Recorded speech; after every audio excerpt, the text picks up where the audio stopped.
Ya, lo decía anteriormente que esta parte, la segunda parte es mucho más breve, que tiene que ver con también una especie de integración y recordatorio de algunos conceptos súper importantes que les van a servir a ustedes para comprender mucho más el tema del análisis de los datos y algunos conceptos fundamentales y la lectura normalmente de los artículos científicos que tienen que ver con integrar aspectos, insisto, de la estadística y la investigación. Entonces, algunos conceptos básicos que vamos a revisar que tiene que ver, insisto, con clarificar algunos aspectos normalmente que se dan para lo que es la estadística, que la impresión generalizada es que la estadística es compleja, ¿cierto? Es difícil de digerir y difícil de asimilar, porque mientras más, como dice el tema aquí, mientras más compleja a veces tiende a lo mejor a impresionar más, pero en realidad no es tan así. Así que lo importante es comprender que hay conceptos fundamentales que son los que vamos a revisar hoy día que nos van a facilitar este entendimiento, ¿ya?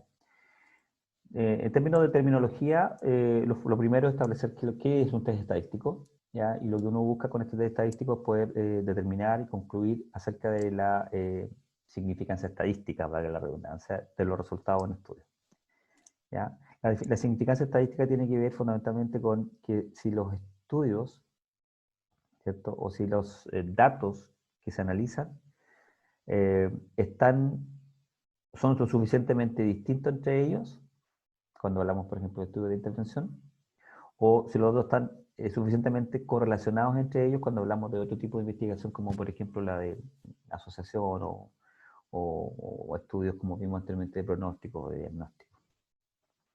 Entonces, tiene que ver esa significancia estadística con la fuerte asociación o diferencias que pueden existir entre los datos que se comparan, ¿ya?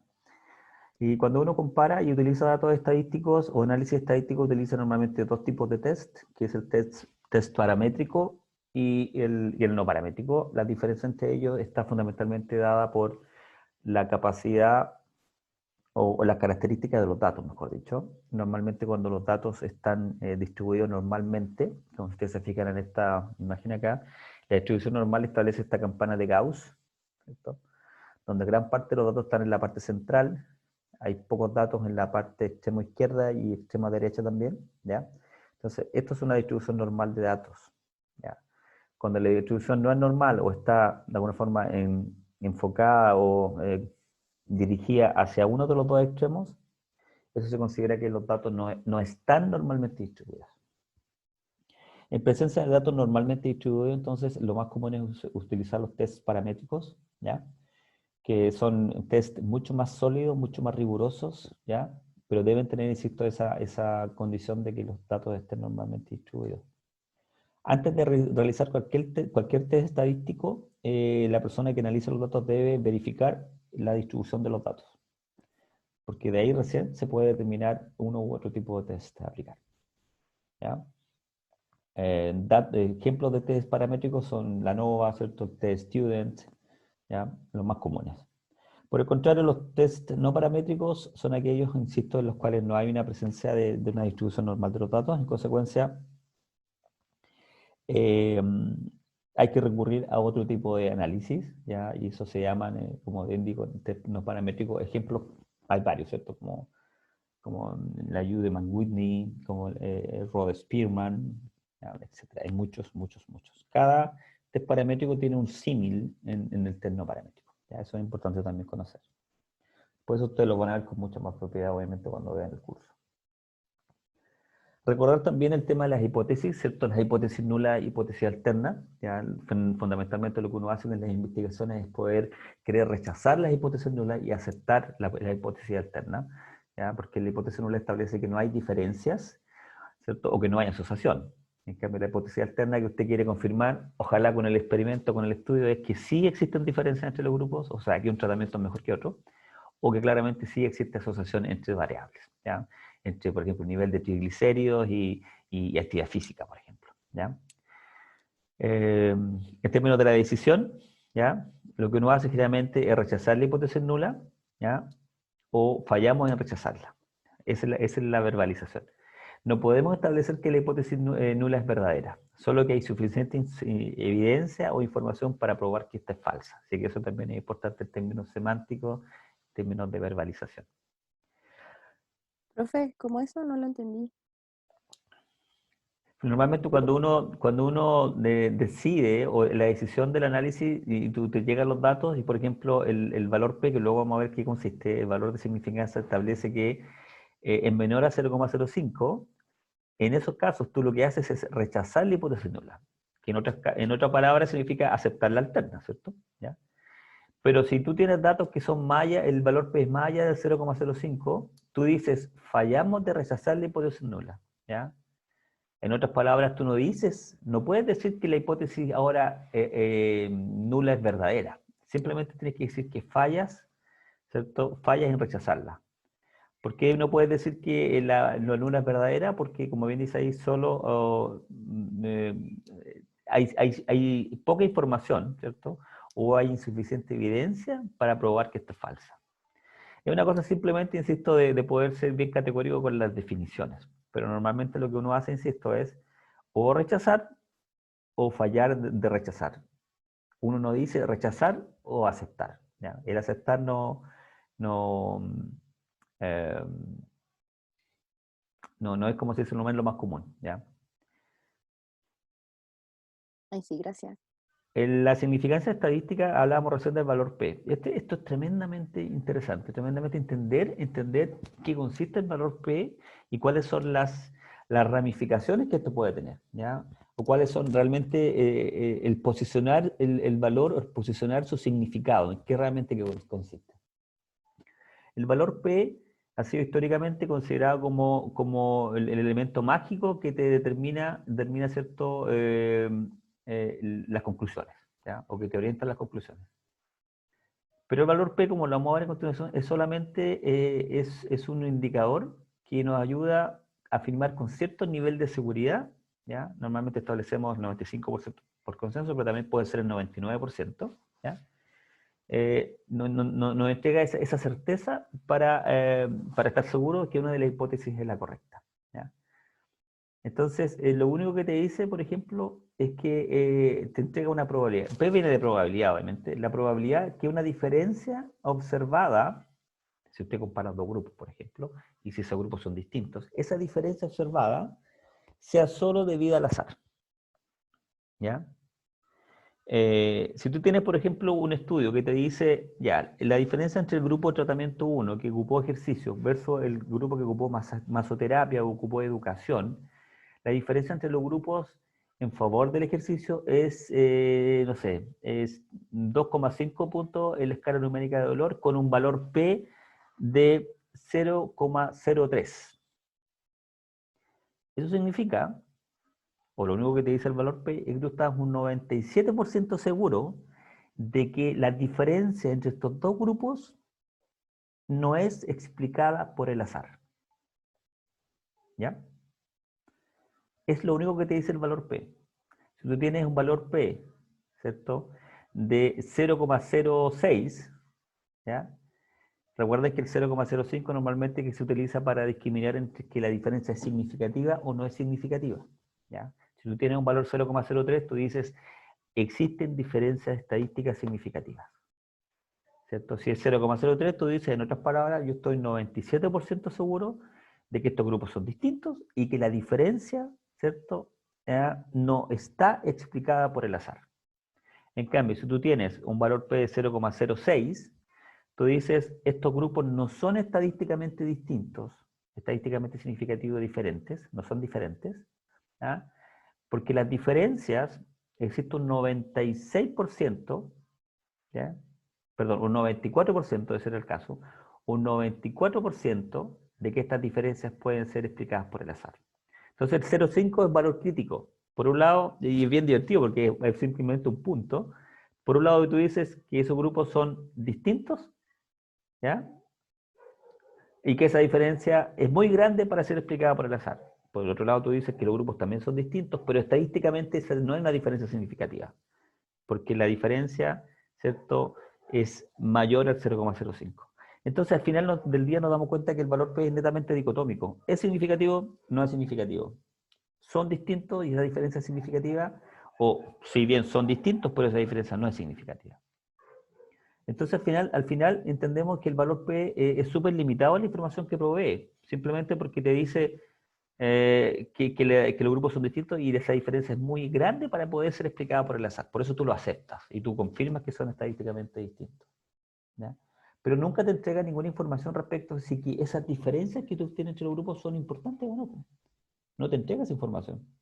Entonces, en la literatura actual incluso establece y reconoce las limitaciones que tiene el valor P, pero aún así sigue siendo el elemento central en la toma de decisión desde el punto de vista estadístico, pero reconocen la limitante que tiene. Y por eso, de alguna forma, y lo vamos a ver a continuación, han incluido otros elementos como lo que es el intervalo de confianza, que se pueda complementar al valor P, ¿ya? Así que el valor P, insisto, simplemente es un valor de probabilidades y que te puede decir que es o no, son o no distintos, y si es que hay diferencia, si es que esa diferencia es estadísticamente significativa cuando es sobre 0,05. En otras palabras, 96%, 97%, 98% o 99% de certeza, ¿ya? Si tienes 94%, imagínate, ya deja de ser significativo, así de categórico. Entonces, por esa razón, los intervalos de confianza surgen como una alternativa bien interesante, complementar el valor P, porque son mucho más informativos, ¿ya? Porque el intervalo de confianza, como se aprecia aquí, ¿cierto? Menos 1,96 y más 1,96, que está en 95%, ¿ya? Consiste básicamente el intervalo de confianza en el rango de valores que hay en todo este margen, desde menos 1,96 hasta más 1,96, son un rango de valores donde se supone que existe el verdadero valor de la población, ¿ya? A ver, para entender esto es importante hacer una pequeña introducción. Recuerden que cuando uno hace investigación, uno lo que hace es tomar muestras, ¿cierto? Porque uno, si quiere, por ejemplo, evaluar el efecto de un tratamiento en el dolor lumbar crónico de la población de la comuna de Santiago, tú no vas a ir a sacar a todos los habitantes que tienen dolor lumbar en la comuna de Santiago, a esos miles y miles de personas. Es imposible. Es imposible, no es práctico, es inviable, no hay dinero que cubra eso, no hay tiempo que lo cubra tampoco. Entonces lo que uno hace normalmente es sacar una muestra, ¿cierto? Uno recluta una muestra representativa, ojalá, de todas estas personas. Entonces, si por ejemplo la población que padece dolor lumbar, la población que padece dolor lumbar en el Gran Santiago es de, no sé, 100.000 personas, por darte un caso, ¿ya? Esa es la población. Entonces, lo que tú haces, extraes una muestra de esa población, que pueden ser 300 personas. Y sobre esas 300 personas tú ejecutas tu estudio, ¿ya?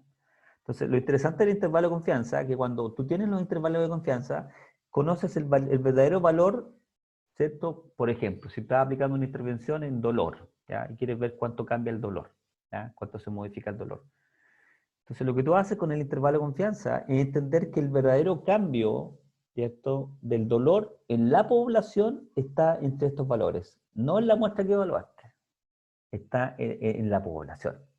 Entonces, en ese sentido, cuando tú utilizas, por ejemplo, un 95% de intervalo de confianza, tú estás 95% seguro que en ese rango de valores que tú obtienes de tu estudio está el verdadero valor de la población, en este caso de los 100.000 personas que tienen dolor lumbar. Entonces, por esa razón es tan interesante, porque tú te entregas un margen y tú dices, mira, es probable que el tratamiento genere en la población un cambio que va en reducción de dolor que va desde el 1 punto hasta los 4 puntos. Entonces, en todo ese margen está el verdadero valor de cambio de la población. Entonces, bien interesante porque te permite, como te digo, tener al menos una proyección o tener un dato atribuible a la población y no solamente a tu muestra. Entonces, en ese sentido, incluso el intervalo de confianza, y lo vamos a ver a continuación, te entrega un valor de magnitud de cambio, ¿ya? ¿Cuánto puede cambiar? ¿Cuántos son los márgenes? Porque el valor P no te dice nada de eso, el valor P simplemente te dice que los grupos son distintos. Y las diferencias son muy elevadas para ser explicadas por el azar, y por eso tú aceptas. Y tú concluyes que los grupos son distintos desde el punto de vista estadístico. Entonces, por esa razón, el intervalo de confianza puede ser indicativo de otros elementos importantes, como significancia estadística, ¿ya? Un factor que lo vamos a ver también en el curso más adelante, muy, muy relevante. Te entrega un rango de valores probables, como dijimos, dónde está el verdadero valor o rango de la población. Y claramente te permite establecer esta determinación de la significancia clínica de los resultados, ¿ya? Te entrega tres elementos muy interesantes, por un lado, la significancia estadística, igual que el valor P, pero también te entrega otros elementos que son adicionales al valor P. como este rango de valores, y también cuán significativo es el cambio. Pero recuerden, como les dije anteriormente, el valor P te dice que los grupos son distintos, pero esa diferencia entre los grupos no te dice si es buena, amplia, corta o estrecha. En cambio, conociendo los valores del intervalo de confianza, tú puedes determinar si realmente esa diferencia obtenida es significativa desde el punto de vista clínico. Y ese es un tremendo valor que tiene el intervalo de confianza. Entonces, algunos autores dicen incluso que debería ser considerado sobre el valor P al momento de concluir. ¿Ya? Ha costado mucho eso porque todavía existe la insistencia en mantener la predominancia del valor P por sobre los intervalos de confianza. ¿Ya? Pero este último es mucho más informativo. Ahora, el intervalo de confianza es muy importante entender también, si usted se fija, acá hay tres ejemplos. Ya tenemos un N de 5, de 10 y de 150. Si usted se fija, acá están los 5 sujetos, ¿cierto? Y acá está el rango de variación. Suponte esto es, no sé, esto es un porcentaje de cambio de rango de movilidad o lo que sea. ¿Ya? Acá tú tienes los 5 individuos, fíjate cuán largo es el intervalo de confianza, cuán extenso es, en otras palabras, poco preciso. ¿Ya? Que va, fíjate, entre 70 probablemente y 130, si uno proyecta acá estas líneas, ¿cierto? El margen superior y el margen inferior. O sea, es muy elevado, es poco preciso, inexacto.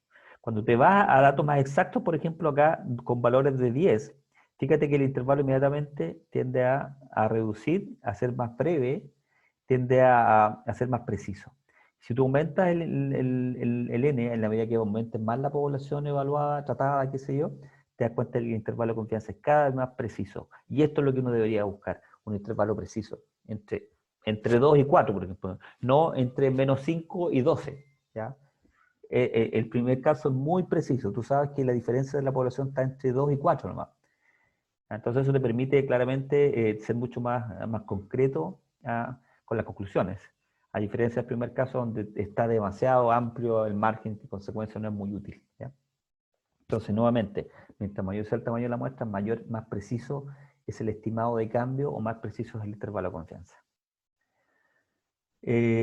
¿Cómo se interpreta el intervalo de confianza? Recuerden lo siguiente, que cuando hacemos esta hipótesis, consideramos que existe una hipótesis nula, que la hipótesis nula, en otras palabras, dice que no hay diferencia entre grupos, ¿cierto? En otras palabras, el promedio de grupo 1 es igual al promedio de grupo 2. ¿Ya? Entonces, fíjense, si el 0 está contenido en un intervalo de confianza, esto significa que la hipótesis nula es verdadera. En otras palabras, no existe diferencia estadística entre grupos. ¿Ya? ¿Cómo se explica esto? Fíjense, en esta imagen es bien decidora. Ustedes tienen acá amplitud de flexión y tienen tres grupos distintos. Grupo control, experimental 1 y experimental 2. Y aquí tú haces las comparaciones. La primera comparación, bueno, y acá está el margen, de menos 10 grados hasta más 10 grados. Hay 20 grados de margen acá. ¿Ya? Fíjate, cuando se compara el control, que es este, con el experimental 1, usted se fija aquí, las barras son exactamente las mismas. ¿Ya? El intervalo va de menos 5,8 a 9,2 en esta comparación. ¿Ya? En el segundo comparación, control, ahora con el experimental 2, y las barras son relativamente similares, por no ser iguales. ¿Ya? Y la última comparación es el 1 y el 2, y acá está la comparación. Fíjense que el 0 está acá al medio, ¿cierto? Esta línea. En cada una de las tres comparaciones, si se fijan, el 0 está incluido en el intervalo de confianza, del 95%. En consecuencia, estas tres comparaciones quiere decir que no hay diferencia entre el control y el experimental 1, tampoco hay diferencia estadísticamente significativa entre el control y el experimental 2, y tampoco entre el experimental 1 y el experimental 2. Y es cosa de verlos claramente acá, ¿cierto? Las columnas que son iguales. Entonces, cuando el intervalo de confianza, que son estas barritas, como usted sabe, cuando el intervalo de confianza incluye o contiene el 0, es porque las diferencias no son estadísticamente significativas. Ok, vamos resumiendo. Entonces el intervalo de confianza no incluye una naturaleza dicotómica como sí lo tiene el valor P, que el valor P dice son significativos o no son estadísticamente significativos. El intervalo de confianza es mucho más informativo. También existe una correlación correlación directa entre lo que es el intervalo de confianza con el valor P. Por un lado, si el intervalo de confianza dice que la diferencia significativa, en otras palabras, que el 0 no está incluido en él. El valor P también dice que el valor P también es menos 0,05, en otras palabras. Entonces hay una correlación siempre entre que si este es positivo, este también es positivo, y viceversa, ¿ya? Recuerden que el valor P mide la fuerza de una asociación, en cambio el intervalo evalúa la magnitud de la asociación, ¿ya? El intervalo de confianza claramente provee información mucho más completa que el valor P, ¿ya? Y nuevamente, el intervalo de confianza entrega ese rango de valores, aquí expresado entre 5, 6 y 12,1, ese rango de valores donde debería estar, o se estima estar la verdadera diferencia que se encontraría en la población, ¿ya? Eso es interesante porque tú estás trabajando con una muestra, pero puedes proyectarte a la población. Por eso te entrega una interpretación mucho más adecuada y mucho más completa que el valor P. Bien, nos quedan un par de minutos. A ver, estamos pasados, nos quedan 2 minutos. A ver, para poder terminar. Errores estadísticos, esto también es bien interesante. El error tipo 1 y el error tipo 2, que también está muy vinculado con lo anterior, ¿ya? Hay que entender, ¿cierto?, que en términos estadísticos todo se basa en probabilidad, es un elemento fundamental. Ya vimos recién el valor P, que son probabilidades directamente, ¿ya? Y uno utiliza una muestra para hacer inferencia a una población, ¿ya? También lo vimos. Pero en este proceso de esta inferencia de una muestra sobre una población, claramente existe siempre la posibilidad de cometer errores, ¿ya? Y estos errores son el error tipo 1 y el error tipo 2. Entonces, si uno mira acá esta imagen muy evidente, entonces existe el sujeto dice básicamente que existe algo cuando en realidad no existe eso, que la realidad no existe, pero él concluye que sí existe. Y acá en el error tipo 2, también denominamos falso negativo, ¿cierto? Por otro lado, se dice que no existe algo cuando en realidad sí existe algo, ¿ya? Entonces, en ambos casos son errores, porque en ambos casos se concluye erróneamente, pero en un caso, en el error tipo 1, que es un falso positivo, tú dices que sí existe una asociación, que sí existe diferencia, pero no en la realidad no existen esas diferencias. Y en el error tipo 2, por el contrario, tú dices, o llamado falso negativo, tú dices o concluyes que no hay diferencias o no hay asociación, cuando sí, en la realidad sí existe esa asociación, ¿okay? Acá está nuevamente el resumen en esta tabla. Acá está la decisión cuando tú concluyes que la hipótesis nula es falsa o cuando la hipótesis nula es verdadera. Si tú rechazas la nula, cuando esta es falsa, tú haces una decisión correcta. Lo mismo que cuando tú mantienes la nula, o no la rechazas, ¿cierto? La mantienes y tú estableces que la nula es verdadera. Y ahí también tienes una decisión correcta. Y los errores tipo 1 y tipo 2 están básicamente en los otros extremos. Entonces, el error tipo 1, también denominado con el símbolo alfa o el valor de probabilidad, recuerden, en la probabilidad, ¿ya?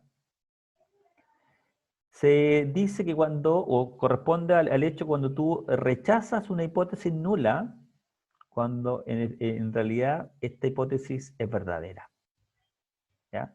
Y ahí tú de alguna forma lo que haces es concluir que hay un efecto, ¿cierto? Tú concluyes que hay una diferencia significativa cuando en realidad no existe esa diferencia. Y la diferencia solamente es debido ¿cierto? Al azar. Eso es lo que se denomina error tipo 1, ¿ya? El error tipo 2, que se conoce como beta, ¿ya? Es por el contrario, la probabilidad de aceptar la hipótesis nula cuando esta es falsa, ¿ya? Y en otras palabras, tú concluyes que no existen diferencias, como en el caso anterior, ¿cierto? Cuando se evalúa a la embarazada, tú dices, no, usted no está embarazada, pero sí en realidad está embarazada. Entonces tú dices que no hay diferencias cuando sí las hay. Y ahí tú caes en el error tipo 2. Y hay un concepto importantísimo también que se llama poder estadístico, que es el 1 menos beta, o sea, el 1 menos el error tipo 2, que es la probabilidad de rechazar la hipótesis nula cuando esta es falsa, ¿ya? O sea, que en otras palabras es detectar, la posibilidad de detectar una diferencia estadísticamente significativa cuando esta realmente existe. Y esto es lo que se llama poder estadístico. El poder estadístico, ojalá todos los estudios lo tuviesen, un poder estadístico elevado, ¿ya? Normalmente por consenso se establece que un 80% del mínimo, ¿ya? Entonces, el poder estadístico tiene mucha relación con esto también, con la posibilidad, ¿cierto?, de controlar el error tipo 2. Ahora, ¿cuál de los dos es más importante creen ustedes? ¿El error tipo 1 o el error tipo 2? Y con esto estamos terminando. ¿Cuál sería más grave a lo mejor? El decir que, mira, tú no tienes esto, pero en realidad lo tienes. O decir, mira, tú no tienes, o tú tienes, pero en realidad no lo tienes. No sé si se entiende. Cuando tú dices, este tratamiento es efectivo, cuando en realidad no es efectivo, o cuando tú dices, este tratamiento no es efectivo, cuando en realidad sí es efectivo. O este paciente, usted tiene, en la parte diagnóstica, usted no tiene, perdón, usted tiene esta condición, o es diagnóstico, pero en realidad no lo tiene, o mejor dicho, usted no tiene este diagnóstico, pero sí en realidad tiene ese diagnóstico. ¿Cuál sería más grave? ¿El tipo 2? Exacto, el falso negativo, exacto, el tipo 2. Porque tú le puedes decir a un paciente, mire, usted no tiene cáncer, pero en realidad sí tiene cáncer. Y el paciente funciona normal, ¿cierto? Hasta que ya es muy grave, ¿cierto? Y definitivamente hay ninguna posibilidad. Entonces, en términos, yo separaría, en términos de diagnóstico, es mucho más grave el error tipo 2, ¿ya? Es mucho más grave, porque tú le dices a un sujeto que no tiene una condición cuando en realidad sí la tiene, ¿ya? Sobre todo en diagnóstico a veces de enfermedades, es muy grave eso, ¿ya? Pero depende, normalmente en términos de intervenciones, en estudios de intervención no hay una mayor diferencia entre uno y dos, ¿ya? No hay una mayor diferencia, pero sí en estudios de diagnóstico es mucho más grave el error tipo 2. Bien. Esto es básicamente lo mismo que hablábamos recién. El alfa es la probabilidad de rechazar la nula cuando esta es verdadera, ¿ya? Y esto corresponde al nivel de significancia del T, ¿se acuerda el valor P? 0,05. Y la letra beta es la probabilidad de no rechazar la hipótesis nula, ¿ya? Cuando esta es falsa. Y el poder estadístico es el 1 menos beta. Esto es súper importante. Ojalá todos los estudios tuviesen un elevadísimo poder estadístico, que en otras palabras es detectar diferencias cuando éstas realmente existen. Ese es el poder estadístico. Bien, y con eso hemos terminado, muchachos. A partir de ahora, no sé si hay alguna pregunta relacionada con esto. Yo creo que al leer esto con más calma a ustedes les va a quedar mucho más claro. Está muy gráficamente definido en esas tablas, ¿no? Pero sí es como un acertijo de palabras en realidad. Pero es bastante interesante cuando ustedes después ya lo pueden comprender con mayor seguridad. No sé si hay alguna pregunta.